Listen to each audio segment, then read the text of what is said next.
ఇక్కడ షాప్రైజ్ నర్సరీ దగ్గర రైతులు కూడా వచ్చేసి ఆర్డర్ ఇస్తున్నారు. ఆ రైతుది ఫీడ్బ్యాక్ కూడా మనం తీసుకుందాము. భవానీ శ్రీను గారు, ద్వారకనాథ్ రెడ్డి గారు. అన్నా నమస్తే. అన్నా నీ పేరు? అక్బర్ అలీ గారు. ఎక్కడి నుంచి వచ్చారండి?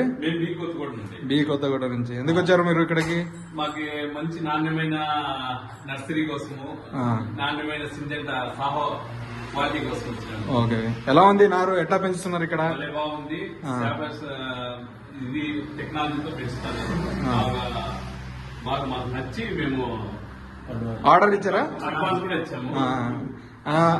ఎలా అనిపించింది? మొక్కలు ఎట్లా ఉన్నాయి?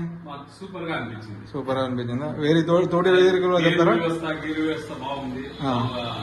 మాకు నమ్మకమై కొంచెం వేరే నర్సరీకి దీనికి ఎట్లా? వేరే నర్సరీలో కల్తీ గిల్తీ చేస్తారు, ఇక్కడ కల్తీ చేయలోని మాకు నమ్మకంతో మేము ఒక ఎకరానికి ఆర్డర్ ఇచ్చారా మీరు? 6,500 సరే అన్న. సరే అన్న. సరే అయితే ఇలాగే వేరే తోటి రైతులు కూడా చెప్పండి, సాగు కావాల్సిన రైతులు ఇక్కడికి. చెప్తామండి. సరే అన్న, నమస్తే. నమస్తే.